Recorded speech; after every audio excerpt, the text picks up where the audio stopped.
오늘 준비한 사건은 경기도 안양에서 벌어진 사건입니다. 안양의 한 상가 건물 5층 가정집에서 한 남성이 들것에 실려 집 밖으로 나와요.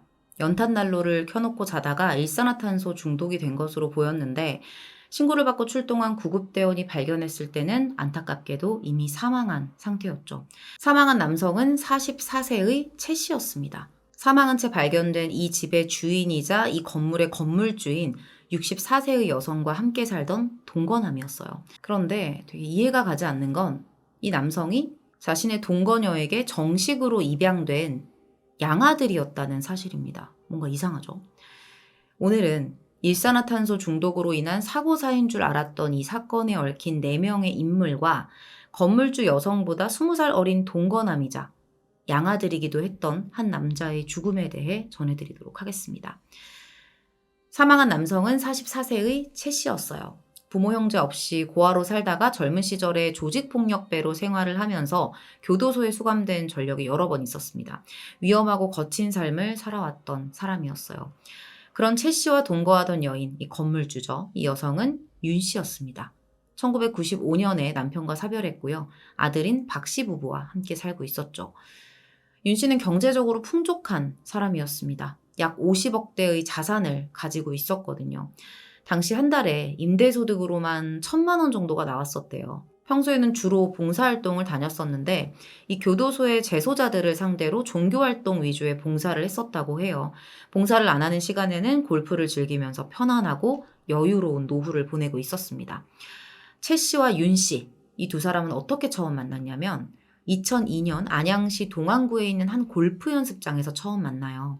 최 씨는 당시 36세였고요. 윤 씨는 56세였죠. 20살 차이인데도 두 사람은 금방 친해지게 됩니다. 윤 씨가 이 최 씨의 살아온 이야기를 쭉 들어보니까 되게 험하게 산 것 같긴 한데 되게 심성은 착한 사람처럼 보였던 거예요. 평소에 종교 활동을 하면서 봉사까지 다니던 사람이어서 그랬는지 모르겠지만 최 씨를 변화시키려고 윤 씨가 많은 노력을 기울입니다. 어느 정도였냐면 내가 경제적인 도움을 줄 테니까 조직폭력배 생활은 완전히 그만둬라. 이렇게까지 말을 했던 거예요. 이런 윤 씨의 관심과 호의를 최 씨는 그대로 받아들였습니다. 서로 엄마, 아들 호칭을 쓰면서 지내는 가까운 관계로 발전했죠. 그러다가 이 관계가 연인 관계로 발전하게 돼요. 두 사람은 주로 골프장과 윤 씨의 집에서 데이트를 했습니다. 그리고 2002년 말부터는 윤 씨의 집에서 본격적으로 동거를 시작하게 돼요. 밖에서는 엄마와 아들인 척 흉내를 냈었죠. 근데 아무리 감추려고 해도 이 관계가 사람들에게 티가 날 수밖에 없잖아요. 그렇게 주변 사람들이 나이 차이가 많이 나는 이 두 사람의 관계를 좋지 않게 생각했고 자꾸 안 좋은 소문까지 나면서 윤 씨는 이런 결정을 하게 됩니다. 동거남 최 씨, 자신의 애인 최 씨를 자신의 양아들로 입적한 거예요. 그게 2004년 2월 26일이었습니다. 다소 이해가 가지 않는 정말 생각지도 못한 결정이죠. 그렇게 좋으면 당당하게 관계를 이어가면 될 텐데. 그렇게 최 씨는 윤 씨의 동거남 겸 공식적인 양아들이 됩니다. 그러면서 이웃 사람들에게는 교도소에 봉사활동을 갔다가 최 씨를 만났는데 보듬어주고 싶어서 양자로 삼아서 데리고 왔다. 이제 이런 식으로 이야기를 해요. 어디를 갈 때마다 항상 꼭 같이 다녔을 정도로 사이도 좋아 보였다고 합니다. 전 좀 기괴해 보이거든요. 그냥 남과 여도 아니고 나이 차이 날 수 있다고 생각해요. 근데 어쨌든 애인 관계인데 양자로 들인다? 두 사람은 밖에서는 엄마와 아들 행세를 했고요. 집 안에서는 부부로 생활합니다. 최 씨는 윤 씨가 시키는 대로 윤 씨의 아들 박 씨에게도 친형처럼 대하면서 윤 씨의 비위를 잘 맞췄다고 해요. 2005년에는 함께 살던 윤 씨의 아들 부부가 분가에 나가면서 이제 두 사람만 남게 된 거죠. 사이가 더 좋아졌다고 얘기를 합니다. 근데 이것도 결국엔 한 사람이 입에서 나온 이야기니까요. 사실 정확하진 않죠. 그런데 이 행복이 그렇게 오래 가지 않았어요. 최 씨가 이미 문제가 많은 사람이었던 거죠. 그동안 숨기고 있었던 문제들이 하나둘씩 드러나기 시작합니다. 그동안 숨기고 있었던 여자 문제, 음주 문제 이런 것들이 점점 드러나기 시작한 거예요. 술을 마시면 폭력성을 보였고요. 주변 사람들하고 시비가 붙거나 싸우는 소위 주폭이라고 하죠. 이런 증상이 되게 심했습니다. 만취하면 소변을 아무 데나 봤고요. 결국 윤 씨가 이제 알코올 중독 치료를 하려고 최 씨를 병원에 데려간 적이 있었는데 담당했던 의사가 최 씨를 케어하고 있었던 윤 씨를 보고 정말 가엾어 보일 정도로 힘들어하는 모습이었다. 이렇게 표현을 해요. 그 정도로 최 씨가 제어가 잘 안 되는 상황이었던 거죠.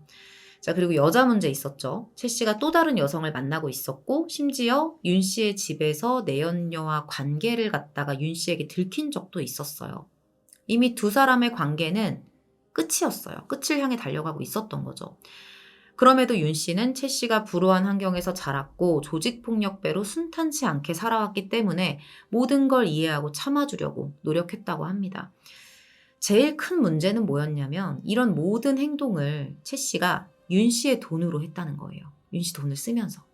최 씨는 일단 별다른 수입이 없었고요. 오로지 윤 씨의 재산으로만 생활하고 있었습니다. 돈이 많이 드는 골프도 계속 즐기고 해외여행도 자주 다녔어요. 임대 수익 1,000만 원이면 사실 적은 돈이 아닌데도 불구하고 윤 씨가 금전적인 압박을 느낄 정도로 지출이 심한 상태였습니다. 거기다 최 씨의 채무가 있었는데 이것도 윤 씨가 부담을 해줬었다고 해요. 이쯤 되면 왜 윤 씨를 만나서 함께 살고 양자로 들어왔는지 그 뻔한 이유가 보이죠. 그리고 이렇게까지 되면 윤 씨도 아마 최 씨하고 헤어지고 싶었을 거예요. 사실 두 사람이 그냥 평범한 혼인 관계였다면 뭔가 소송을 해서 이혼을 하면 됐겠지만 문제는 이 두 사람이 법적으로 부모와 자식 관계가 돼버렸잖아요. 물론 이것도 파양 소송을 하면 됐겠지만 파양이든 이혼이든 윤 씨가 이런 결정을 한 것에 대해서 최 씨가 가만히 있을 리가 없었겠죠. 그리고 윤 씨 입장에선 더 고민인 게 뭐냐면 내가 죽고 나면 그 큰 유산을 자식을 줘야 되잖아요. 내 친자식을. 이게 자식이 박 씨 하나만 있었을 때는 문제될 게 없겠지만 최 씨를 입양해서 자식이 하나 더 생긴 상황이 됐으니까 유산을 상속할 때 이게 재산 분배 문제가 생기게 된다는 겁니다. 아들 박 씨의 입장에서도 어머니의 재산을 완전 남남이었던 최 씨와 나눠야 하는 상황이 되는 거예요. 그래서 이 상황에서 윤 씨가 어떤 선택을 하게 되냐. 최 씨를 죽이기로 결심합니다. 제가 지금부터 말씀드리는 내용은 제가 뒤에서도 다시 한번 짚어서 설명을 드릴 거지만 초반에 사건에 대해서 이제 검사가 공소를 제기했던 내용에 반박하는 재판부 측의 의견을 다수 참고해서 정리한 내용입니다. 최종적으로 최 씨를 살해한 것에 대해서 이게 윤 씨의 단독 범행이었는지 공범이 있었는지는 이거야말로 정말 이 사건이 갖는 마지막 의문점인 것 같아요. 왜 그런지는 뒷부분에서 천천히 설명을 드릴게요.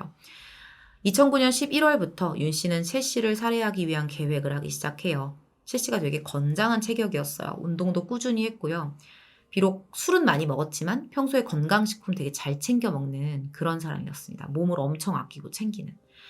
이런 사람을 윤 씨 입장에서는 절대 힘으로 제압할 수 없었겠죠.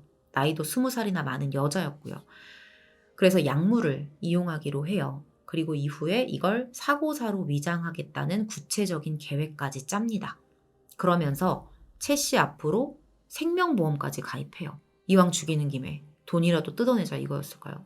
아니면 그동안 뭐 너 내 돈으로 잘 먹고 잘 살았잖아. 뱉어놓고 죽어라. 이런 거였을까요? 참 잔인하죠. 윤 씨는 최 씨 명의로 이미 여러 보험을 가입해둔 상태였는데요. 이 살인에 대한 구체적인 계획을 세운 후에는 사망보험 3개를 추가로 더 가입합니다.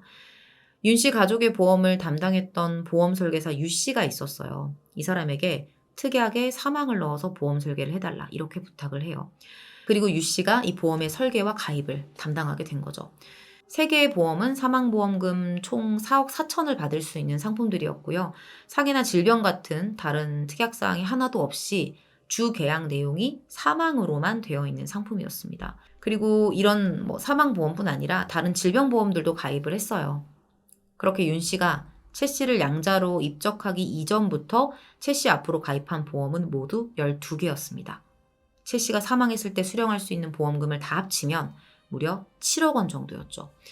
그리고 모든 보험금은 윤 씨가 수령할 수 있도록 명의를 변경해 놨고요. 그 중에 일부는 아들 박 씨가 수령할 수 있도록 해놨어요. 자, 윤 씨가 세운 구체적인 범행 계획은 이렇습니다. 수면제를 먹여서 정신을 잃게 만들고 그 뒤에 연탄을 이용해서 스스로 목숨을 끊었거나 사고사 이렇게 위장을 하기로 했던 거죠. 그 계획을 실행하기 위해서 윤 씨는 며느리를 시켜요. 그래서 정말 이 지역 저 지역 전국 방방곡곡을 돌면서 수면제를 구입하라고 지시합니다. 졸피뎀 성분이 함유된 수면제는 처방전이 있어야만 살 수 있잖아요. 그래서 의사에게 수면장애가 있다고 허위로 고지를 해서 수면제를 구입을 했던 거죠. 이렇게 윤 씨는 며느리를 통해 전국에서 수면제를 구입했고요. 2010년 1월부터 2월까지 한 달간 총 87알을 구매해요. 그렇게 2010년 2월 10일 사건 당일이 됩니다.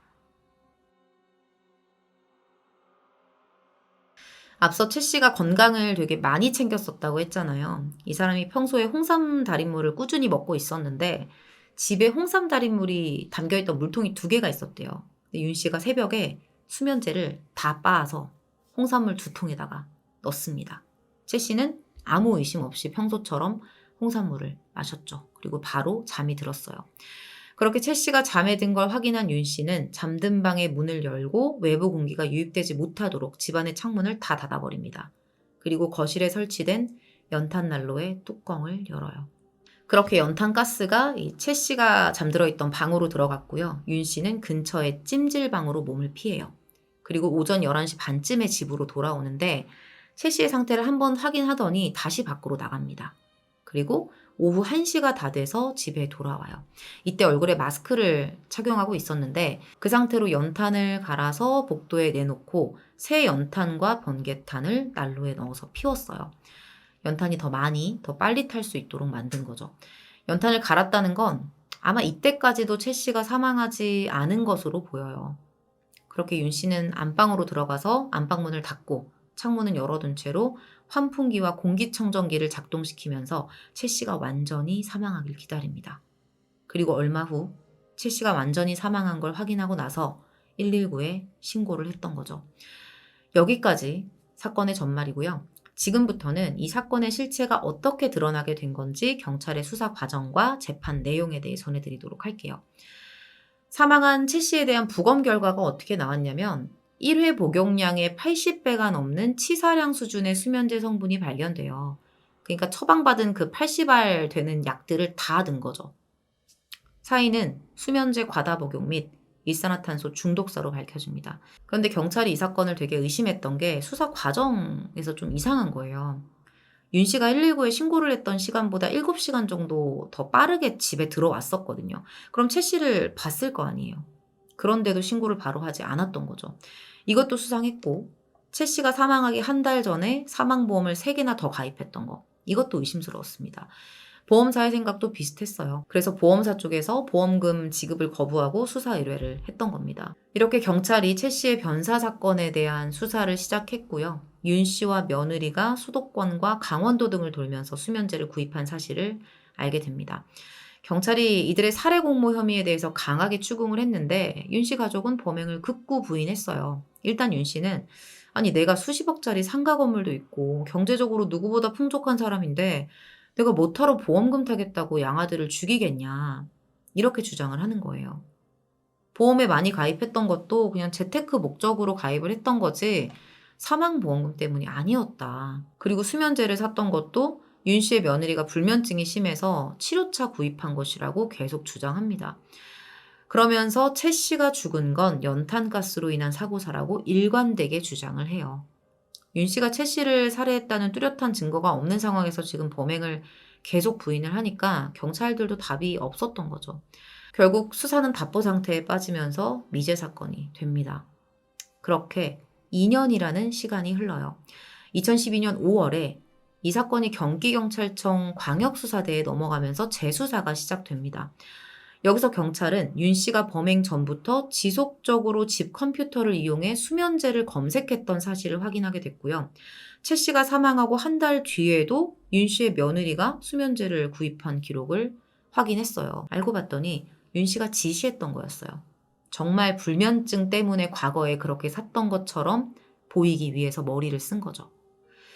자, 그리고 재수사를 통해서 보험 설계사 유 씨의 범행도 밝혀집니다. 유 씨가 최 씨 생전에 사망보험 계약을 하면서 최 씨가 의심을 할 수도 있잖아요. 그래서 이 보험은 사망보험이지만 연금 전환이 가능하다. 이렇게 속이고 계약을 체결시켰던 거예요. 그리고 윤 씨가 최 씨를 대상으로 보험 설계를 요청하면서 다른 보장은 다 제외하고 사망보험금만 나오는 보험을 설계해달라고 했잖아요. 그 후에 최 씨는 사망한 거고요. 보험 설계사 입장에서는 보험금을 목적으로 살해했을 거라고 충분히 의심할 수도 있는 상황이거든요.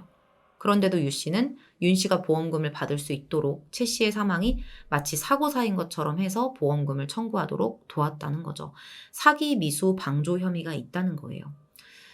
결국 최 씨의 사망은 사고사가 아니라 계획살인이고 윤 씨, 아들 박 씨, 며느리, 보험 설계사 이렇게 4명의 사람들이 연관되어 있었다는 게 확실해진 겁니다. 윤 씨는 계속해서 최 씨가 연탄가스 때문에 사망했다고 주장을 했는데 사건 수사가 이 정도로 진행이 되니까 이번엔 말을 바꿔요. 우리 둘 사이의 관계를 끝내기 위해서 함께 죽으려고 수면제를 샀다는 거죠. 근데 경찰은 윤 씨가 최 씨와 여자 문제로 심한 갈등을 겪어왔었던 걸 지적하면서 금전과 치정에 의한 살인이라고 확신하게 됩니다. 2012년 11월 19일 경찰은 윤 씨와 아들 박 씨를 살인 혐의로 긴급 체포했어요. 그리고 며느리와 보험 설계사 유 씨를 사기미수와 사기미수 방조 혐의로 불구속 입건합니다. 윤 씨는 재판에 넘겨져서도 계속 부인해요. 그러면서 또 말을 바꿔서 같이 죽으려고 했다. 그렇게 시도한 거다. 이렇게 주장하기 시작했죠. 원래 같이 죽으려고 했는데 최 씨 혼자서 목숨을 끊은 거다. 최 씨가 2008년 정도부터 나한테 미안해서 죽고 싶다는 얘기를 많이 했었고 나도 우울증이 심해지고 있는 상황에서 최 씨가 먼저 함께 죽자고 제안을 했었다라는 거죠. 그래서 수면제를 처방받아 둔 건데 이걸 이용해서 최 씨 혼자 목숨을 끊었다라는 주장이에요. 머리를 엄청 쓰고 있지만 사실 말이 안 되는 게 재판부가 이렇게 말해요. 극단적인 선택을 최 씨가 먼저 제안을 했다고 했는데 그럼 수면제를 직접 사야 되는 거 아니냐. 이게 납득이 가지 않는다는 거예요. 그리고 결심 자체도 이해가 안 가는 게 뭐냐면 최 씨가 윤 씨의 경제력 덕분에 되게 여유로운 생활을 즐긴 건 사실이거든요. 자기는 일도 하지 않으면서. 그래서 평소에 지인들에게도 좋은 가족을 만나서 기쁘고 행복하다 그런 말도 했었대요. 그 삶에 자기 나름대로는 뭐 어떤 큰 만족감을 느꼈기 때문에 극단적인 선택을 할 조짐은 전혀 없었다는 거죠. 보험 문제에 대해서도 윤 씨는 최 씨가 먼저 사망보험에 가입을 요청한 거다 이렇게 주장을 했었는데 재판부는 이 주장의 설득력이 떨어진다고 판단을 했습니다. 보험 약관을 보면 피보험자가 스스로 목숨을 끊으면 보험금 지급 사유에 해당하지 않거든요. 이건 다들 아실 거예요. 윤 씨 주장대로라면 피해자는 스스로 목숨을 끊기로 마음먹은 상태에서 사망보험금을 지급할 수도 없는 생명보험을 2개나 가입했다는 거거든요. 자기가 해달라고 말까지 하면서. 의미 없는 행동이죠. 재판부는 보험금 편취 목적 및 피해자와의 갈등 관계에서 벗어나기 위한 목적이 살인의 복합적인 동기가 됐다고 봐야 한다는 결론을 내립니다. 그렇게 2013년 5월 22일 재판부는 윤 씨에 대해 살인죄로 징역 20년을 선고했어요. 치밀한 사전 준비와 수면제를 구입하기 위해 아들과 며느리까지 이용한 죄질이 극히 불량하다는 겁니다. 아들 박 씨에 대해서는 살인을 공모했다는 증거가 부족하다면서 사기 미수로만 징역 8개월을 선고해요. 제가 앞서 미리 말씀드렸던 것처럼 아들에 대한 이야기를 잠깐 하고 넘어갈게요. 이 부분도 판결문으로만 5장이 넘는 긴 내용이긴 한데요. 간략하게 줄여서 말씀을 드리자면 일단 당시 검사의 공소 내용은 이렇습니다. 아들 박 씨가 어머니 윤 씨로부터 건물을 단독으로 상속받기 위해 최 씨를 살해하기로 마음먹었고 윤 씨, 아내와 함께 피해자를 연탄가스 중독으로 살해하고 사망보험금을 수령하기로 공모했으며 윤 씨로부터 수면제를 구입하라는 지시를 받은 뒤에 이것을 구입해서 사건 전날 윤 씨에게 전해주면서 살인 행위에 가담했다. 이렇게 얘기를 했어요, 검사는. 그러면서 공모의 근거로 몇 가지를 들었는데요. 자, 공모의 근거 첫 번째, 윤 씨의 며느리가 사건 직전에 수면제를 구입하는 과정에서 윤 씨의 아들 박 씨가 평소와 달리 윤 씨와 되게 수차례에 걸쳐서 통화를 했던 것. 그리고 두 번째, 윤 씨의 며느리가 수면제를 구입한 후에 그러니까 당시 수면제가 스틸록스라는 수면제였대요. 수면제를 구입하고 박 씨가 자신의 휴대폰 메모장에 스틸록스라고 저장했던 점. 자, 세 번째, 피보험자를 피해자 최 씨로 해서 2005년 5월 19일에 가입한 그 보험이 있었는데 이거에 대해서 피고인 박 씨가 2010년 1월 29일, 그러니까 범행 발생 열흘 전이죠. 이때 계약자와 수익자를 자신으로 변경한 점 등을 들었습니다. 자, 그런데 재판부가 앞서 제출된 증거들을 종합해서 내린 결과는 다음과 같아요. 핵심적으로 제가 방금 말씀드린 3가지에 대한 내용만 정리를 해드릴게요. 자, 첫 번째, 통화에 대한 부분이 있었죠. 통화가 되게 많았었다.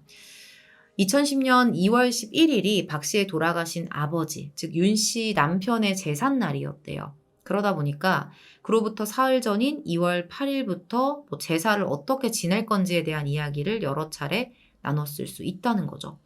근데 전 좀 이렇게 생각하는 게 윤 씨 입장에서는 남편의 제사보다 더 중요한 일정이 있잖아요. 범행. 그걸 앞두고 있는데 그렇게 여러 차례 통화할 정도로 남편 제사에 대해서 관심을 기울였을까요? 자, 두 번째. 박 씨가 자신의 아내가 구입했던 수면제의 이름을 메모장에 저장해뒀던 부분. 자, 이것에 대해서는 단순한 호기심일 수도 있고 만약에 본인이 살인에 공모했다면 경찰에게 휴대폰을 압수당하기 전에 그 메모부터 삭제했을 것이다 라는 거죠. 그걸 그냥 뒀겠느냐. 마지막 세 번째, 보험에 대한 계약자와 수익자를 자신으로 변경한 부분이 있었잖아요. 이것에 대해서는 사실 윤 씨를 비롯한 윤 씨의 가족들이 다수의 보험에 가입이 돼 있었고 그 전반적인 관리를 아들 박 씨가 그동안 해왔었다고 합니다. 실제로 박 씨는 2009년부터 각종 보험에 관한 관리를 해왔던 것으로 확인됐어요. 이번에 계약자하고 수익자를 변경한 것도 재판부는 단순히 편의를 위한 목적으로 봤던 거죠. 무엇보다 그 보험은 피해자의 사망에 대해서는 보험금이 지급되지 않는 계약이었다고 합니다. 최종적으로 재판부는 검사가 제출한 증거나 공모의 근거로 들고 있는 사실만으로는 피고인 박 씨가 윤 씨와 아내와 함께 피해자를 살해하기로 공모했다는 점을 인정하기에 부족하고 증거가 부족하다고 판단했어요. 다만 피고인 윤 씨가 최 씨를 살해했고 아들인 박 씨는 경찰서에서 조사를 받는 과정에서 최 씨의 체내에서 다량의 수면제가 검출됐다는 말을 들은 뒤에 윤 씨가 최 씨를 살해했을 것으로 생각하고 있었음에도 마치 최 씨가 연탄가스 중독이라는 우연한 사고로 사망한 것처럼 보험사를 기망하고 보험금을 편취하기로 윤 씨와 공모했던 점, 이 부분은 인정했습니다. 둘 사이에 위임장까지 오고 갔대요. 결과적으로 1,000만 원이라는 보험금을 받는 데는 미수에 그쳤죠. 그러니까 수사를 받으면서도 어떻게든 뭐 하나라도 더 받아내겠다라는 의지가 참 대단하죠. 결국 이 부분에 대해서 사기미수 혐의로 징역 8개월을 받은 게 박 씨에 대한 최종 판결입니다. 며느리와 보험 설계사는 사기미수에 대해 무죄 선고를 받게 돼요. 며느리에 대한 것만 제가 짚어보자면 그러니까 처음에 그 시어머니가 먹을 것으로 생각을 하고 수면제를 구입한 거기 때문에 그러니까 이 부분은 윤 씨도 그렇게 말했어요. 내가 먹을 거니 사오라고 했었다. 그렇기 때문에 검사가 제출한 증거만 가지고는 며느리 스스로 이 수면제가 피해자를 살해하는 데 사용될 것임을 알았거나 알 수 있다는 점을 인정할 수 없다는 겁니다. 즉 살인을 공모했다고 인정하기에 부족하다는 거죠. 이들은 항소했습니다. 서울고등법원은 윤 씨에게는 1심과 같은 징역 20년을, 아들에게는 징역 8개월에서 징역 1년 2개월로 형을 높였습니다. 며느리에 대해서도 1심 무죄를 뒤엎고 징역 6개월에 집행유예 1년, 유죄를 선고했습니다. 이들이 상고했는지 여부는 확인할 수 없었습니다. 자료가 찾아지는 대로 업데이트하도록 하겠습니다. 자, 여기까지가 이제 재판 관련된 내용을 제가 줄여서 전달을 해드렸습니다. 결국에는 두 사람의 만남이 잘못된 만남이었다는 거. 그리고 빠짐없이 살인사건에 늘 문제거리가 되는 건 돈이구나. 돈이 참 무섭구나. 라는 생각을 또다시 해봤어요. 돈 때문에 만남을 시작하고 결국 돈 때문에 사람을 죽였고 모두가 법은 그렇게 말하지 않지만 공모자가 되어버렸죠. 오늘 준비한 내용은 여기서 마무리하도록 하겠습니다. 긴 시간 시청해주셔서 감사합니다.